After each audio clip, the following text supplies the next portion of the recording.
happening right now. Elected officials are holding a press conference on Staten Island to discuss the asylum seekers housing at the former Island Shore Senior Citizen Facility. Let's go to it now. They're paying $100 grand for a family of four for what's going on. And yet we still don't have any answers almost a year later. The world is upside down, the city's upside down, and we're not going anywhere. And we're going to keep fighting and be the voice of the people that deserve answers today. Thank you very much. Thank you, Mr. Borough President. I want to now introduce the state senator who represents this district, Senator Andrew Lanza. Good morning, everyone. It's good to be with you again, and we will continue to join with you as we fight to protect the liberty of American citizens. And it's just especially a privilege for me to be with my Republican elected officials who will never let you down in this fight. You know, home for the homeless, these are people who run around town masquerading as do-gooders. Well, they're not doing good. H to me is more like help from hell. It is not good to throw our grandmothers and our grandfathers who have spent a life paying taxes, abiding by the law, providing for their families and their community. It is not good to throw them in the street to make way for people who climbed over barbed wires, violated the sovereignty of our country, and have come here to demand that American citizens pay for everything for them. You know, I'm sure they get a big laugh at the Bolshevik cocktail parties that they hang out at as they talk about how they're lining their pockets with taxpayer dollars, fleecing the American citizens. These people, so-called do-gooders from HFM, they must have a riot talking about how they're ripping off people. Well, we're on to them. As the borough president and the assemblyman said, we were on that call. The assemblyman, I think, was being kind when he said they weren't able to answer the questions. They were lying, plain and simple. Because, as the borough president said, while they were saying there was no contract, while they were saying there were no details, they were spending millions of dollars here. So, either they are lying, which of course they were, and they're entitled to lie, I suppose, but the government, the representatives from Mayor Adams' office, shame on them for lying. Shame on them for lying to the duly elected representatives of the people of this community. Shame on them for lying.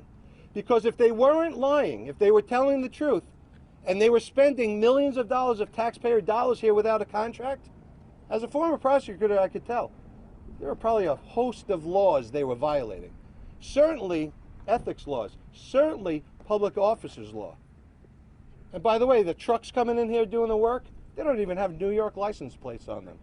We don't know whether or not the Democrats like to talk about supporting unions. We don't know whether or not these are union workers. All we know is that millions of dollars has been spent here improving a building that is owned by HFM. Wouldn't it be nice if Mayor Adams and Governor Hochul said, hey, I'm going to improve your house for free? And by the way, shouldn't there be a RFP, a request for proposal? Isn't that how it works in New York City, especially the liberal-run city that it is, that says, hey, before we spend the taxpayer dollars, we've got to run all kinds of environmental reviews, we're going to do all kinds of investigations? Where was it? How did it happen? We don't know, and the people don't know. Did someone from HFM have lunch with one of their Bolshevik friends in the Adams administration and say, hey, can I get a contract for $25 million? No problem, here it is. It ain't my money, it's the taxpayers' money. How did it happen?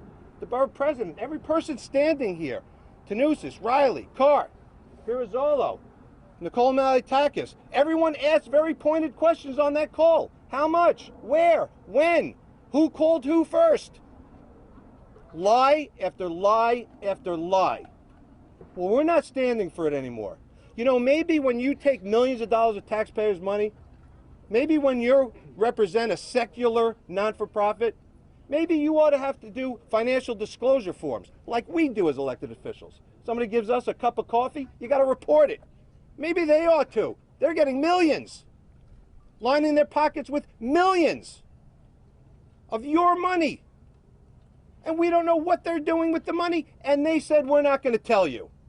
They're disgraceful. That's what they are. They're not do-gooders. They're doing harm to our community. They're doing harm to our country. And we're going to call for an investigation.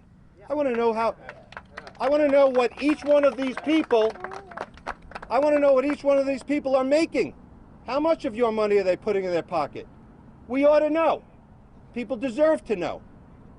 And by the way, I asked the police department. They don't know the name of a single person that's coming here from another country. Not a single name. It's outrageous. They know your names. They know your addresses. If you don't even know their name, how do you know whether or not they're working for a drug cartel, either voluntarily or not? Because we know a lot of these poor migrants are being forced into working for the cartels. Well, what does that mean? Let me translate it for you. It means more fentanyl here on Staten Island, in New York, in America. It means more of our children, more of our brothers and sisters, our mothers and fathers are being killed by the murderers from the Communist Party in China. That's what it means, 100,000 last year. We don't know if one of them's here, and they won't tell us. And by the way, on this point, I think they don't know.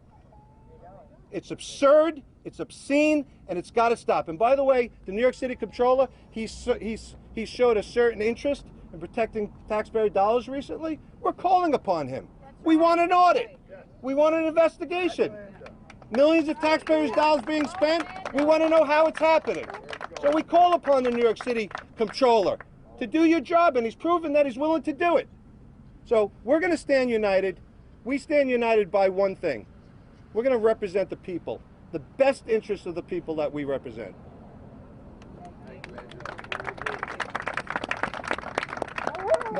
Next, I want to introduce our great partner, someone that's been living this nightmare for the past month or so, the local city councilman for the district, David Carr. Thank you, Assemblyman Tanusis, for organizing us all here. Thank you, colleagues, for being here in solidarity once again on this issue. You know, last night I was here with some of my colleagues, rallying with folks from Midland Beach and Ocean Breeze and the rest of our borough about the disgrace that is this new shelter. It is the 7th shelter to open on Staten Island since this migrant crisis began, the 5th in my district alone. And I called it last night a great betrayal, and it is. And the great betrayer of the whole migrant narrative of this crisis is, of course, our president, who betrayed his oath by failing to secure the border, one of the core missions of our national government. But every site has its own particular story, context. And in this case, the great betrayer for this site is Homes for the Homeless, HFH, who is the owner of this site and now also the contracted, and I use that air quotes term contracted because we still don't yet know whether there is a contract, provider for the site. So they're going to be making a lot of money as the landlord and the provider of this new shelter. And I call them the great betrayers in this situation because it was almost a year ago when they announced that they were closing what was then the Island Shore Senior Residence. And all of those folks who were living there, seniors, many of whom were veterans, many of whom had lived in this community or in this borough their whole lives, were told that they needed to get out and leave and find another place to stay. That their home, their new home, the one that was supposed to take them into their senior years and to the close of their lives, their beautiful, beautiful lives, was no longer going to be available to them. And immediately, my colleagues and I went to HFH and demanded to know what their plans were. And they said that they wanted to focus on their mission of serving the homeless elsewhere. And that, moreover, they did not think that this site was conducive to being a shelter, which was yet another reason why they were going to sell it. And that they wanted to sell to a senior care operator so that we could continue to have seniors living here. That we wouldn't lose senior beds that we desperately need in this community. So many people want to stay in Staten Island, but they don't have the opportunity to do so. Months went by, they had opportunities to sell, they claimed they listed, and I sent them two opportunities of institutions that wanted to continue the mission of senior residences here at this site. And after an uncomfortable silence, we finally followed up and they told us oh, we're actually unlisting the property. We no longer feel we need to sell. And I asked them why. Why aren't you going to sell? What are you going to do? You're just going to leave it in an empty building? That can't be good for your not-for-profit. Well, we don't want to sell in this climate right now. Our board of directors has decided to unlist the property. Well, I asked them, well, what are your plans? Are you going to use it for anything? Particularly, are you going to use it for a shelter? This site was home to a shelter for a number of years before the senior residences opened. And the community was rightfully concerned that a blight that had been eliminated would return to their neighborhood. And they said, no, we don't have any such plans. We don't intend to do that. Well, I said, well, would you hear out from the people who are willing to make you offers? I'm not telling you who to sell to, but you could at least have a conversation and see if it's worthwhile. They said, no, we're not entertaining conversations right now. A third offer came in that I sent over to them, refused to meet again. And each and every time we heard rumors from the community that a shelter was going to open, they denied it up and down. And despite having an ongoing dialogue for months with my office and with some of my colleagues, we didn't hear from them when the decision was made to have the shelter. We heard about it from the city. So then we have another meeting with them that you've heard about from my colleagues, and they refused to give answers to anything. They refused to admit culpability for anything. They refused to say that they were in the wrong at any point. And then they were asked why, after months of talking to us, they didn't at least give us the heads up themselves. They said, oh, that's the city's responsibility. So the community is legitimately asking questions. What was the intention of HFH, Homes for the Homeless, when they decided that they were going to tell everyone to leave? Was it really that they wanted to sell to another senior care provider and take the money and do what they wanted to do elsewhere? Or was their intention all along to end up as a shelter? And these are questions that we're going to get answers to, because somebody probably lied, and if they lied, somebody committed a crime. And these people at HFH are going to be held accountable. There's no way in hell that we're going to let them get away with this. We need senior care beds. We need long-term care beds in this community. And it should be the city's job to say to ne'er-do-wells like HFH that are part of what I like to call the poverty industrial complex, who do nothing but leech off society and leech off taxpayers to quote-unquote do good, as the senator was talking about earlier, to lean on them to say, you're no longer going to be welcome here. This is not supposed to be a shelter. Staten Island needs health care, Staten Island needs senior care, and that's what we intend to see happen. Thank you. And before I call the next speaker, I just want to add, at that same meeting we had last week, once we started pressing them with questions, they were more concerned whether we had attorneys on the phone call, failing to realize that myself, Borough President Fasella, and Senator Lanza are attorneys. And one thing that really, really bothers me is that some of our colleagues that are pushing for the migrant shelters to be placed in our communities are the same colleagues that before the migrant crisis came about were the ones that pretended they were advocating for our own homeless population here in New York, United States citizens. Where is their advocacy for them now? As we're kicking them out, not giving them the resources that they need, because we have to make room for migrants. The silence on that front is deafening. With that being said, I want to introduce my colleague in the Assembly, Assemblyman Mike Riley. Thank you. Thank you, Mike, for putting this together. Thank you to my colleagues for standing here. You know, you heard a lot of great points from my colleagues standing behind me. One thing I want to highlight is the projection for 2030 in the New York City plan is that Staten Island's seniors will represent 18% of the population. That is the most per capita out of all 5 boroughs. We have the oldest and the most seniors in our population. That's growing from 2000, where the number was only 11%. And what did Homes for the Homeless say? We don't care. We don't care about your seniors. What did the city say? They followed up and said the same thing by giving them money to make sure that they use it for something else. But I got news for you. Homes for the homeless, this isn't the first time they've done this. In 2019, there was a place called Riverview in Manhattan. It was a senior living facility. They kicked out the seniors in November, just before the holidays. For a not-for-profit that really cares about their community and the people they serve, is that empathy? Is that really what you want to be known for? So they kicked them out. They turned it into a shelter. Where did those seniors go? Who knows? They struggled just like the ones here from Island Shores.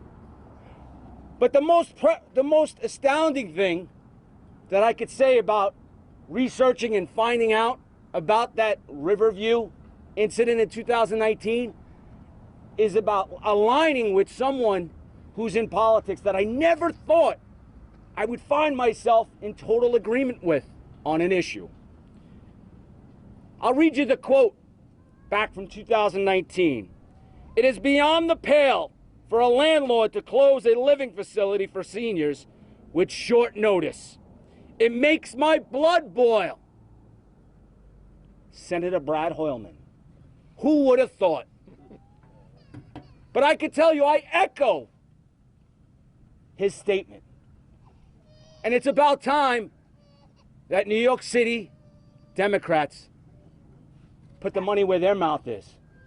Tell us where this money's coming from, who it's going to, because obviously, under the cover of darkness is the MO.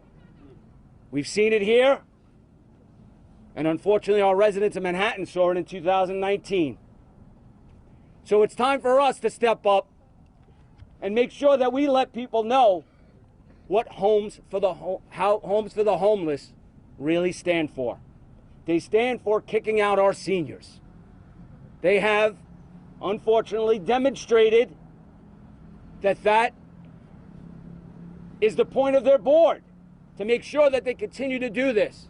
So they have a track record that tells us that if you have the intention of donating your money as a caring New Yorker, give it to another not-for-profit. Don't support those that kick out our seniors. Thank you very much. Next, I want to introduce my colleague in the Assembly who represents the West Shore of Staten Island, Mr. Sam Pirozzolo. Thank you. Good morning, everyone. Thank you for being here. I'd like to thank my colleagues, especially Assemblyman Tanusis, who's also our chair here on Staten Island. So, New York City Controller Brad Lander, New York State Controller Thomas DiNapoli. Where are you? I join my colleagues in calling. In fact, I demand an investigation. My name is New York State Assemblyman Sam Pirozzolo. I guess there was a time that used to mean something, but obviously it does not mean anything at all anymore. Recently, the New York Post did a story comparing the amount of migrants New York City has been taking to the amount of migrants that other cities have been taking. And those other cities are measuring the dollars they're spending in the hundreds of millions. New York State, New York City, is measuring the dollars we're spending in the billions. Mayor Adams has become the king of no bid contracts. We demand an investigation. We want to know why it costs more to house a migrant in a hotel than what that hotel normally charges. All right, there's some insanity here. You want to talk about protests, how people are not nice. I got news for you. This is a perfect example of what a mostly peaceful protest is about. You people want to come out and you want to protest, I stand with you. We all stand, well, not all of us, because the word Democrat was mentioned. The Democrats were invited to this press conference to the best of my knowledge. But where are they? They're not here because they take the heat from socialists who are trying to take their seats. And let's call this for what it is. This is a socialist revolution in New York City and New York State, and the Democrats are afraid that they're going to lose their jobs. So the Republicans have asked for a special session in Albany.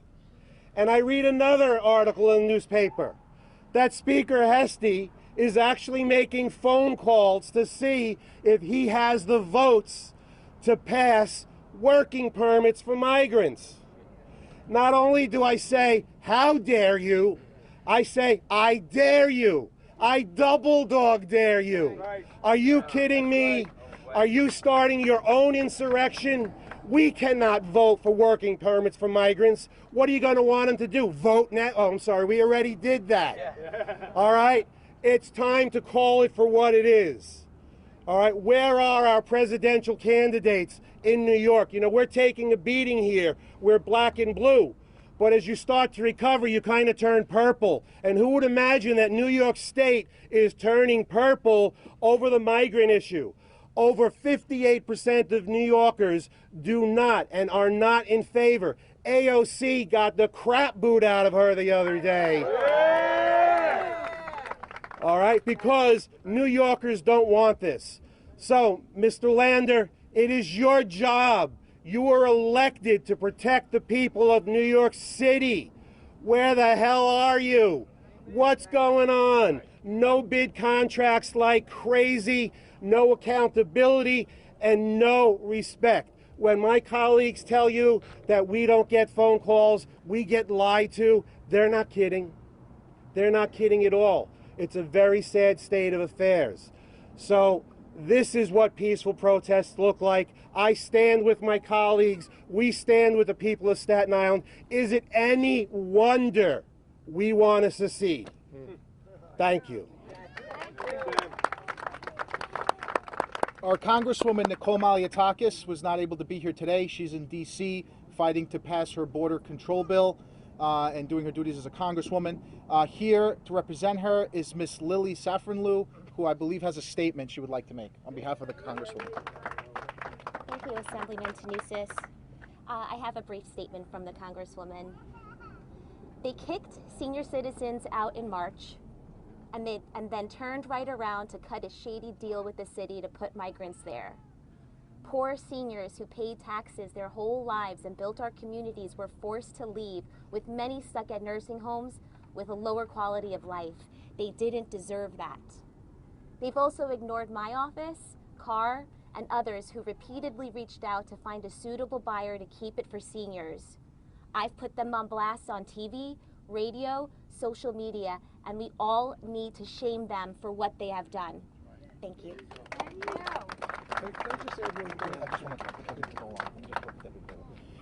Next, I want to introduce the president of the Midland Beach Civic Association.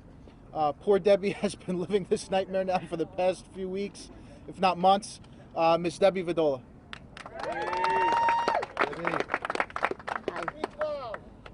Well, I just want to say I left my suit home because I did not want anybody to make the wrong impression that I was important, because I am not. You are important. I make decisions, but not like these guys can do. So, I just want to say, we the people are gathering and rallying against the incompetency of our government concerning their total lack of following the proper procedure for allowing asylum seekers into our country. Our senior citizens had to move out of their home, Island Shores, the affordable assisted living facility, which Staten Island has a shortage of, and this was all to make room for non-citizens. Yes, the majority of us do come from immigrants. The difference is our ancestors, when they arrived, had to have a person that sponsored them, a home to stay in, and a job waiting for them. They were given nothing except to be allowed into the greatest country on this earth. Right. If they had an illness, they were sent back. The children attending our schools with our children do not have to have the inoculations or vaccines that our children are mandated to have on the very first day of school. the mayor has stated that they have 30 days to comply. The non-citizens, not our children, they had to have them the very first day of school. He hasn't mentioned how he's going to make this all happen within 1 month. I'm not even sure if the children can get that many inoculations in a 1 month period. 33. The children, diseases that the U.S. had managed to eradicate are starting to appear again. That in itself is scary. The migrants have not been vetted, so we have no clue if they are criminals, sexual predators, gang members, drug smugglers, on the terrorist watch list, and we won't go into that part, and so on. We honestly can't even be sure if the children that they have actually belong to them. That's the saddest part. There is just way too much for this community, this island, the city, the state, and the country to lose to our government's incompetence and lack of doing their job correctly for the protection and the safety of the American citizens. And I'm done. Thank you.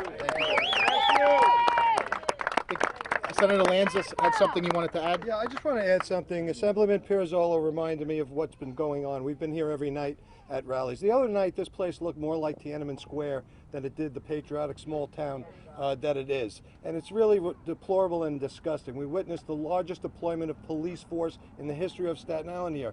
And this place behind us now has more security than Fort Knox. And while that's being guarded, we've got the largest increase in crime in my lifetime here in Staten Island. Home invasions, carjacks, burglaries, rapes, assaults. And so this is the cost to the people. You know, and in terms of dollars, Mayor Adams said that this is going to cost thousands of jobs. Mayor Adams said to pay for this, he's got to cut $2 billion out of the education budget coming away from our kids. That means Mayor Adams has to fire New York City teachers. He said that he's got to cut $300 million from the fire department budget. That means he's got to fire firefighters. He's got to fire police officers. He's got to fire sanitation workers. So this has a real cost. That's the mayor of the city of New York saying that. He said that's what it costs to do this. Well, we can't afford that, and we won't afford it. Thank you. I think Assemblyman Pirzolo also wanted to add something. So I like going after Andy because we seem to be in sync today. And I want to talk about affording and finances. Again, we read in the newspaper all the time that some of these migrants, maybe not all of them, but some of these migrants pay the Mexican cartels, coyotes, thousands, if not tens of thousands of dollars to cross our border illegally. You mean to tell me those people can't afford an immigration lawyer? We had Title 42. They could have stayed where they were. They could have applied. They could have gone through the system the same way my grandparents went through the system. The same way my parents, when my parents each came to this country, they came as citizens because of the work of both of my grandfathers before they brought their family over. So I don't want to hear that everybody is poor, because if you can spend tens of thousands of dollars illegally coming into this country, you can certainly afford an immigration attorney and do it the right way.